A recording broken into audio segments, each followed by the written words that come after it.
Quran is my life. Quran is my life. Alhamdulillahi Rabbil Alameen. Wassalatu wassalamu ala Sayyidil Mursaleen. Amma ba'd. Fa'a'udhu billahi minash shaytanir rajim. Bismillahir Rahmanir Rahim. Assalatu wassalamu alayka ya Rasulallah wa ala alika wa ashabika ya Habiballah. Assalatu wassalamu alayka ya Nabiyallah wa ala alika wa ashabika ya Nurallah. Welcome in our program Summary of Tafseer al-Quran. We were reciting 7th ruku of 2nd para, and in 7th ruku most of ayat are about the rulings of fasting. So again, in the verse number 187, Allah Azza wa Jal has described some rulings regarding fasting and regarding the month of Ramadan. In the beginning of Islam, it was not allowed to come close to wives for sexual intercourse, even at nights. Means at daytime it is not allowed, but even at night it was not allowed to come close to them for sexual intercourse. But then Allah Azza wa Jal gave permission. So Allah Azza wa Jal has described that permission in this ayah. أُحِلَّ لَكُمْ لَيْلَةَ الصِّيَامِ الرَّفَثُ إِلَى نِسَائِكُمْ. Approaching lustfully your wives during the nights of fasting has been made lawful for you. Then Allah Azza wa Jal described this relation of husband and wife in very beautiful words. Allah Azza wa Jal described, Hunna libasul lakum wa antum libasul lahun. They are garment for you and you are garment for them.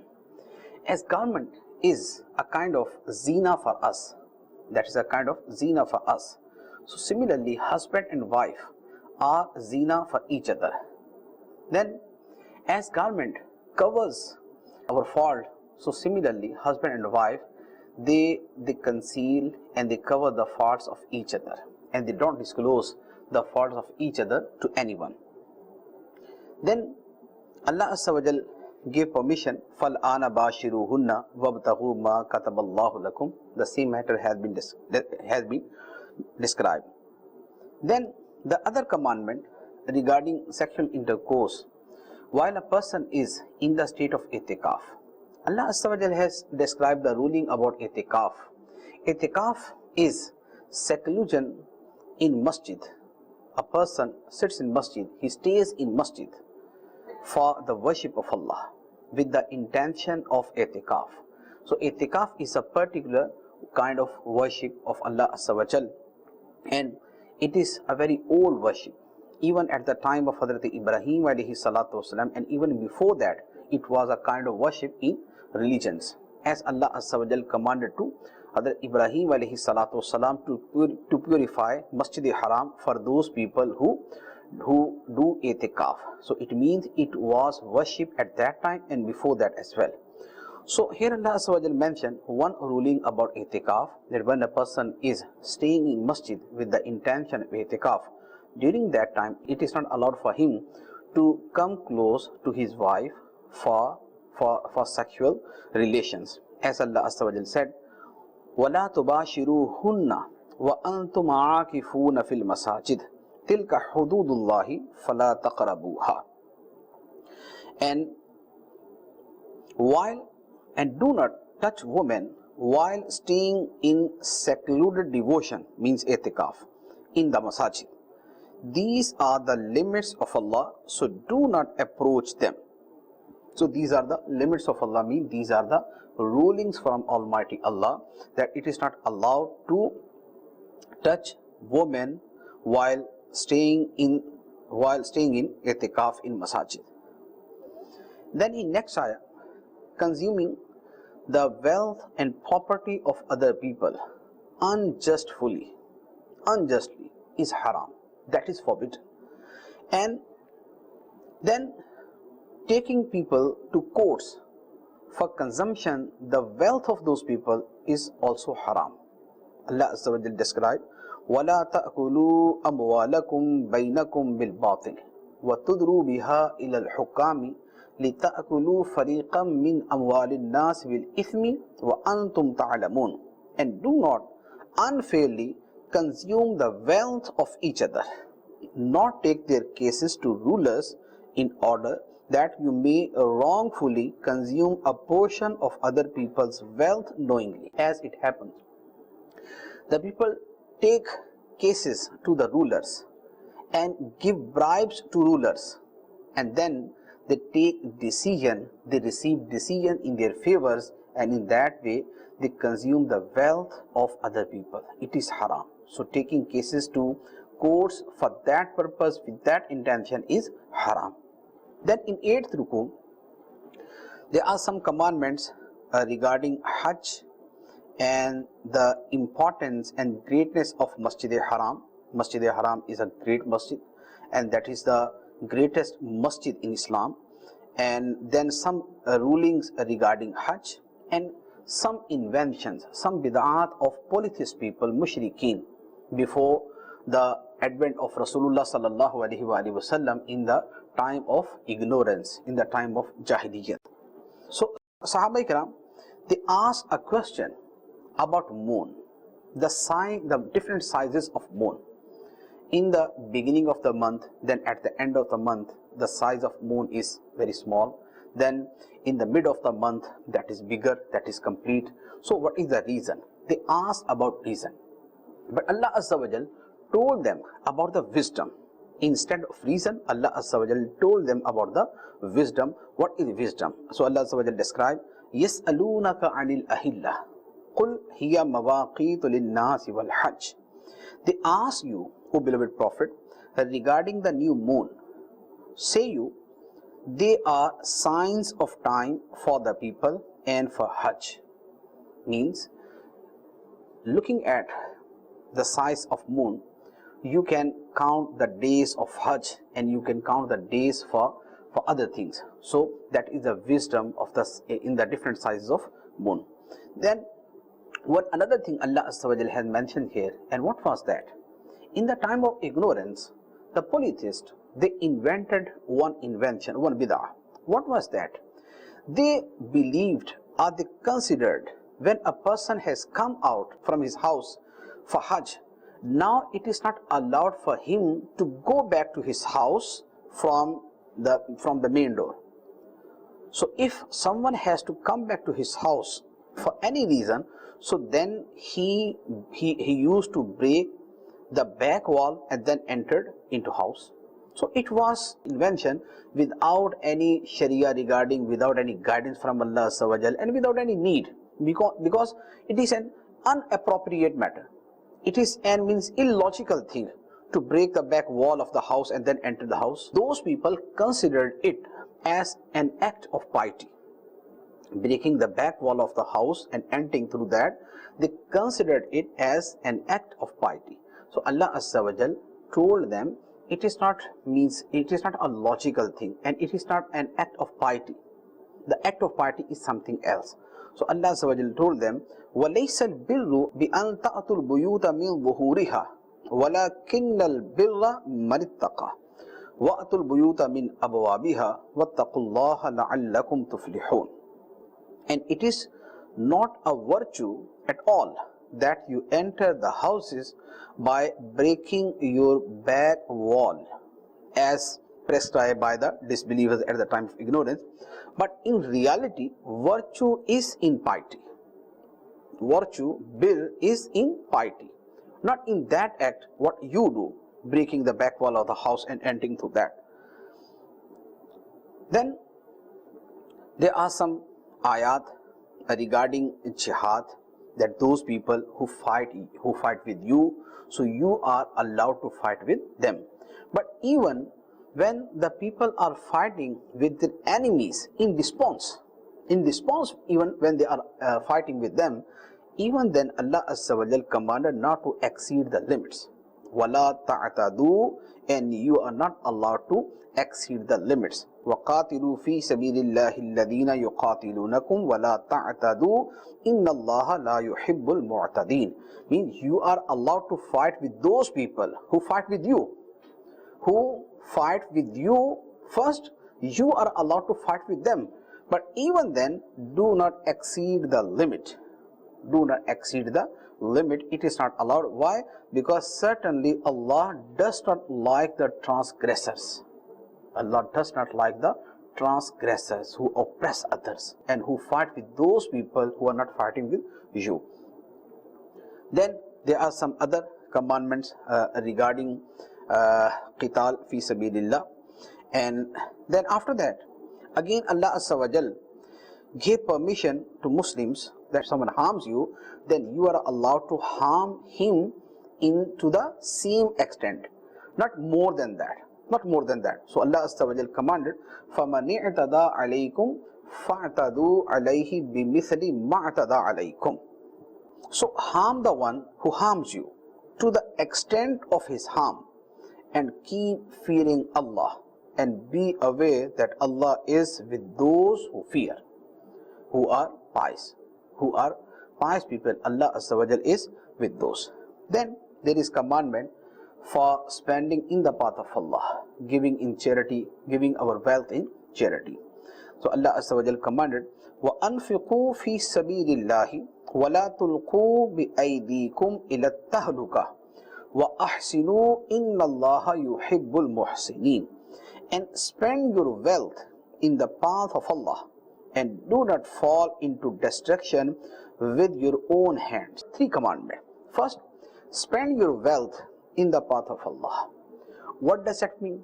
To whom a person has to give his wealth, to give his property? To his parents, to destitute people, to poor people, to needy people, to give them food, to provide them food. That is the meaning of spending wealth in the path of Allah. Then the second commandment, وَلَا تُلْقُوا بِأَيْدِيكُمْ إِلَى التَّهْلُكَةِ. And do not fall into destruction with your own hands. This ayah has been interpreted in many meanings. One meaning, that do not commit that act which may harm you. Do not commit that act which may harm you. For example, playing with fire. If someone is playing with fire, so it may harm him. Then if someone plays that play in which he could be harmed, that is not allowed. Then suicide is not allowed. That is haram. That is haram in Islam. So all the ways in which a person does that thing which may harm him is not allowed, whether that is a play or something else. That is a play or something else. And the other meaning of this ayah, that do not be away from spending in the path of Allah. Means if you do not spend in the path of Allah, it means you are destructing yourself. You are destroying yourself. Why? Because when you stop to spend in the path of Allah, so it means you are destroying yourself, because society gets prosperity through spending wealth on poor and destitute and needy people. If you don't spend in the path of Allah, so what do those people do who are needy, who are deprived of food, who are hungry, who are deprived of their basic necessities and needs? What do they do? So if you are destroying those people in the way you don't spend wealth in the path of Allah for those people, it means you are destroying your society. And if you are destructing your society, it means you are destructing yourselves, because you are the part of that society. When society is being harmed and the society is being destructed and you are the part of that society, it means you are destroying yourself as well. Then Allah Azza wa Jalla commanded, وَأَحْسِنُوا إِنَّ اللَّهَ يُحِبُّ الْمُحْسِنِينَ. And be virtuous. Undoubtedly, Allah loves the virtuous. Allah loves those people who do virtues. Then again, some commandments regarding Hajj and Umrah. Hajj is done in particular days, in specific days in the month of Zul Hijjah, and Umrah is done in means in any month. In any month it could be performed. Then some other commandments regarding Hajj. If a person is prevented from performing Hajj, from, for example, by a ruler, by a king, or by any kind of fear, he is not capable to continue his journey for Hajj. So now what is the commandment for him? Because he has worn the dress of ihram, and now when he has worn the dress of ihram, so it is not allowed for him to take off that ihram without performing Hajj or Umrah. So now what is the commandment of Sharia? What is the commandment of Islam regarding him? Then some other commandments. So I recite some ayah and then I translate and then I explain the meaning. Allah Azza wa Jal described, wa atimul hajja wal umrata lillah. Complete your Hajj and Umrah for Almighty Allah. When you start your Hajj and Umrah, so don't finish Hajj and Umrah without completion. So it is not allowed to wear ihram and then break the ihram and coming out of ihram without performing Hajj and Umrah. It is first to complete Hajj or Umrah when we have worn the dress of ihram with the intention of Hajj or ihram. Then if someone has been prevented from performing Hajj, so then he has to pay sacrifice, means he has to sacrifice an animal. Then there are some other commandments, and one of them is فَمَنْ تَمَتَّعَ بِالْعُمْرَةِ إِلَى الْحَجِّ فَمَسْتَيْسَرَ مِنَ الْهَدْيِ. That is a kind of Hajj. Hajj is three kinds. Hajj Ifrad, the person goes for Hajj and he performs only Hajj, not Umrah. And the other kind is Hajj Tamattu, a person goes for Hajj, first he performs Umrah, then he comes out of his ihram, then he wears the dress of ihram again with the intention of Hajj, and then he performs Hajj. That is called Hajj Tamattu. And the third kind is Hajj Qiran. Hajj Qiran is that a person wears ihram with the intention of Umrah and Hajj, and between Umrah and Hajj he doesn't come out of ihram, so that is third kind of Hajj. So now here the commandment regarding Hajj Tamattu and Hajj Qiran has been mentioned. If someone goes for Hajj and during that journey before Hajj he performs Umrah, so now he has enjoyed or he has got benefit of combining two worships in one journey. So then it is wajib for him to sacrifice an animal, and that is called Tamattu and Qiran. So that is the sacrifice of Tamattu and Qiran. So that has been mentioned here. Then in 9th ruku, again some commandments regarding Hajj and provision for the journey of Hajj. So Allah Azza wa Jal told, Al-Hajju ashhurum ma'lumat. فَمَنْ فَرَضَ فِيهِنَّ الْحَجَّ فَلَا رَفَثَ وَلَا فُسُوقَ وَلَا جِدَالَ فِي الْحَجِّ. Hajj, the few months associated with Hajj are well known. Mean the months of Hajj are well known. Shawwalul Mukarram and Zulqadatul Haram and Zulhijjatul Haram, that the early 10th days of Hajj. So these are 3 months of Hajj. Then some commandments of Hajj. So Allah Azza wa Jal told, for the one who intends to perform Hajj in it during in these months, then neither should there be any mention of sexually intimate talks in the presence of women, nor any sin, nor fight with anyone until the completion of Hajj. These are the commandments of Hajj. Though fighting with other people, it is not allowed in other months as well and in other conditions as well, but particularly in the state of ihram and during the days of Hajj, it is more forbidden, you can say. It is more forbidden because now the person has devoted himself for the worship of Allah. So then now he should be more careful. And then committing sin, wala fusuqa, committing sin means everywhere haram, in every month haram. But particularly when a person is in the state of ihram and he has to perform Hajj, so during that time he should be more careful. And then another thing which has been described here, and that is very beautiful. What was that? In the time of ignorance, it was a custom among people not to take provision with them for their journey. They came out from their houses without provision, and they considered it as an act of piety. Means we are going for Hajj without any provision, and we are trusting in Allah Azza wa Jal. But what did they do then? They beg from the people. They beg food from the people. So Allah Azza wa Jal told them, this is not an act of piety, not to take any provision with you. The piety is something else. So that's why take provision with you for the journey of Hajj, and don't do that what you are used to doing in the time of ignorance. So Allah Azza wa Jal said, وَتَزَوَّدُوا فَإِنَّ خَيْرَ الزَّادِ التَّقْوَى وَاتَّقُونِ يَا أُولِي الْأَلْبَابِ. And take provision along with you. The best provision is piety.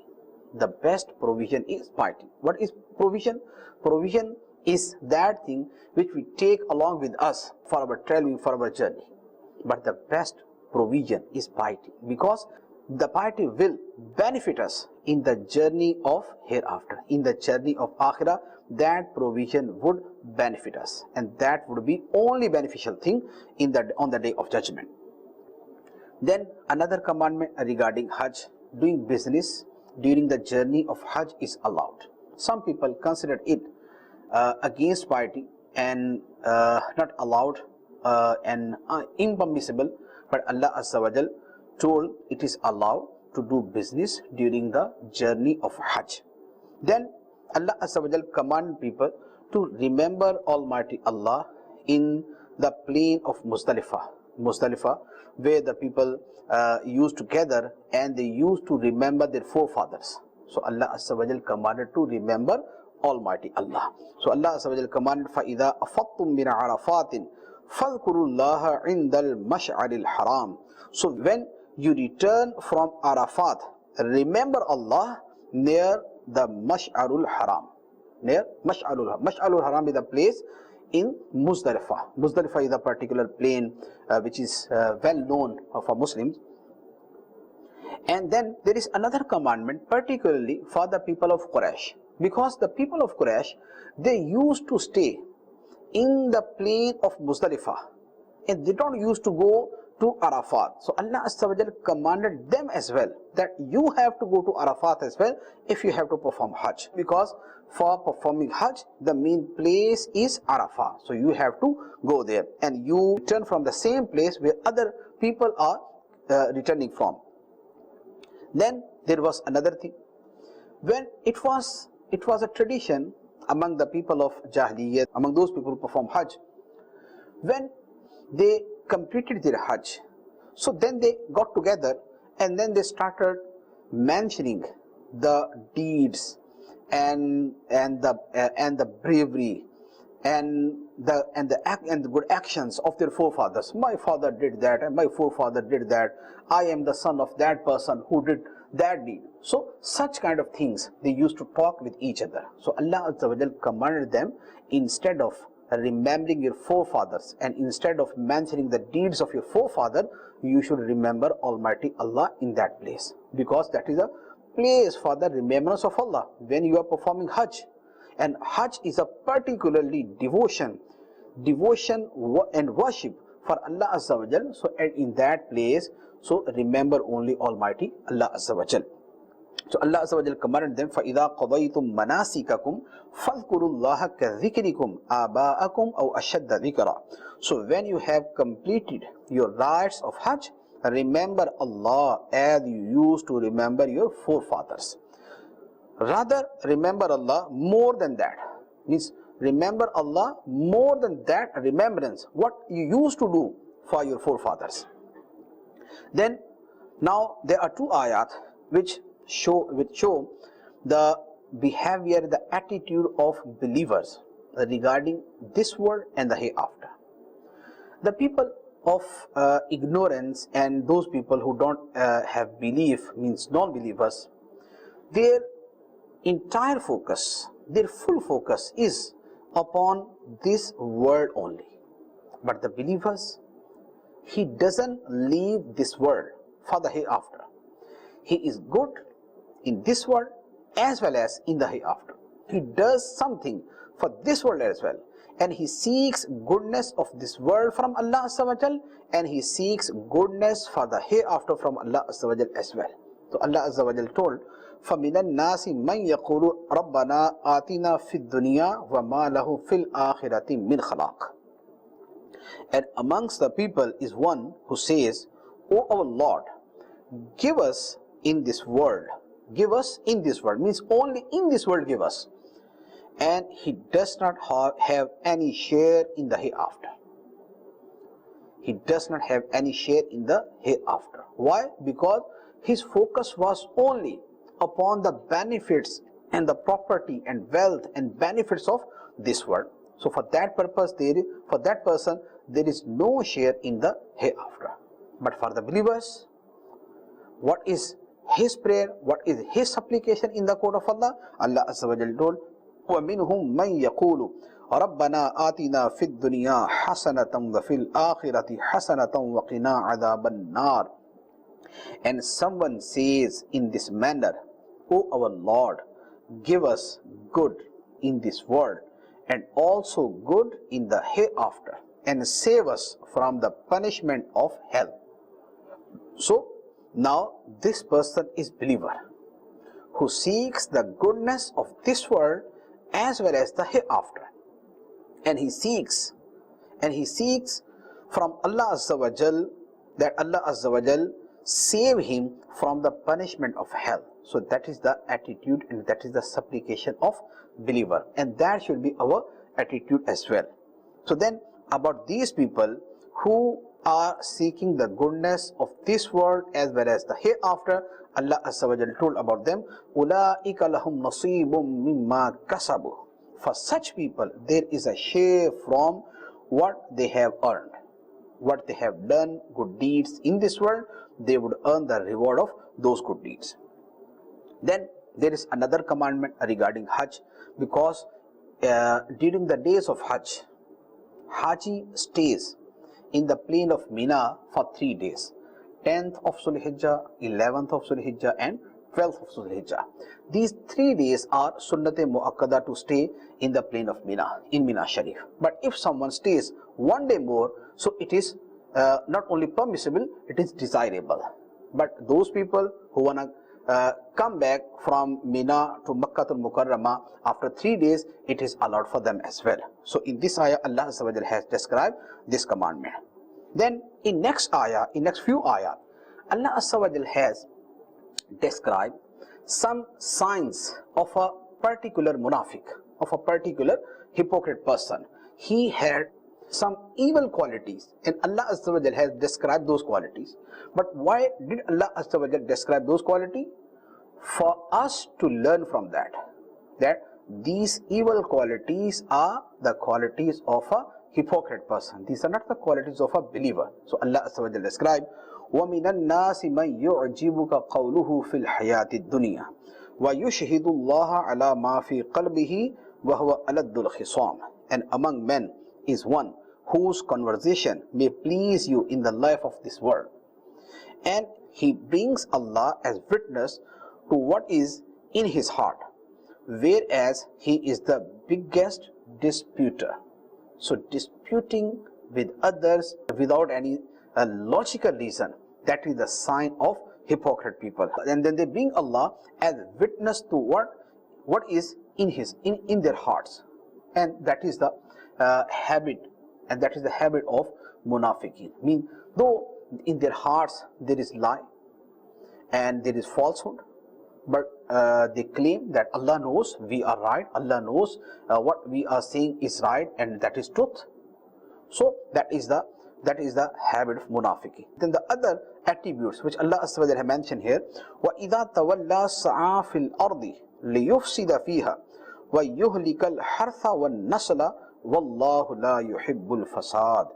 And when he turns his back, he creates turmoil in the earth and destroys crops and lives, animals, and Allah is not pleased with mischief. These are the qualities. What are those? Creating turmoil among the people, as some people do, who are mischievous people, who are evil-minded people, who are transgressor people, fasik people, so they create turmoil among the people. They make them fight with each other. They make the people fight with each other. That is their habit. So that is the sign of a hypocrite person. Then destroys crops and lives. So he is against the lives of people.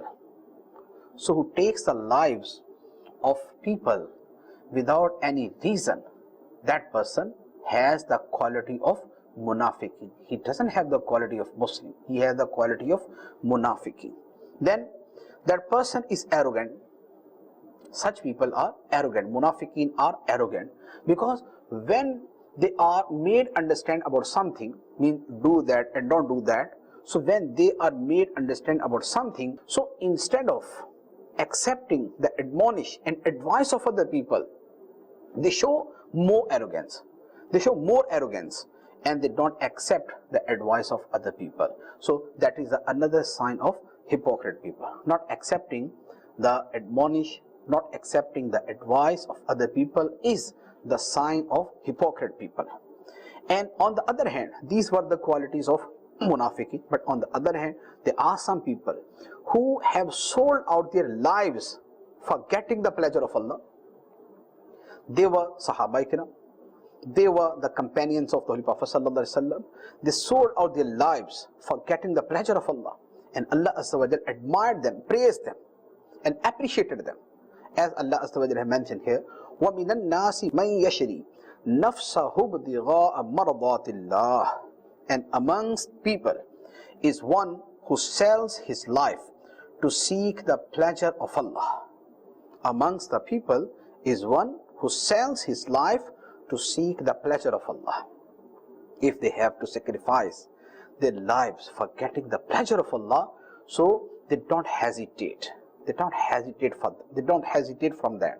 They do that. They put into action.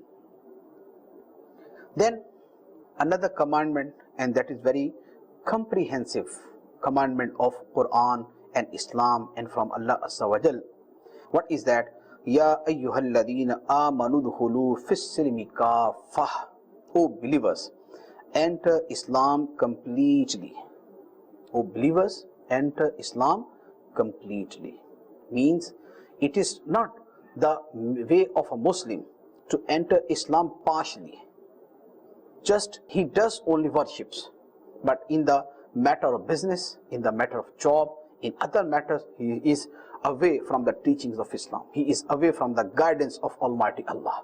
The Muslim is one who acts upon the commandment of Islam, the commandment of Almighty Allah, in all the aspects of life, in all the fields of life, whether that is the field of worship, or the field of business, or the field of job, or the field of society, or the field of family. In family matters, in business matters, in job matters, in worship matters, in his manners, in his morals, in his all walks of his life, he follows the teachings of Almighty Allah. He follows the guidance of Almighty Allah. That is the commandment of Allah which has been given here. And we should look at our condition and our performance. How is that? Most of the people, they take Islam, they adopt Islam partially. A portion of Islam they adopt and they act upon a portion of Islam. If they are worshippers, so then their business matters are totally away from Islam. If they are well-mannered, so then they are away from worships. If they are worshippers, then they are away from the manners of Islam, the morals of Islam. So that is not complete Islam. That is not whole Islam. Islam is a lifestyle, and that is a complete lifestyle, not a partial lifestyle. So Allah Azza wa Jal commanded here, Ya ayyuhalladhina amanu dukhulu fis-silmi kaffah. O believers, enter Islam completely. May Allah grant tawfiq to act upon the commandment of Almighty Allah, and particularly this commandment of Islam, that entering Islam completely. May Allah grant tawfiq to act upon this commandment as well. Ameen. Bijahin Nabiyyil Ameen sallallahu alayhi wa sallam. Quran is my life.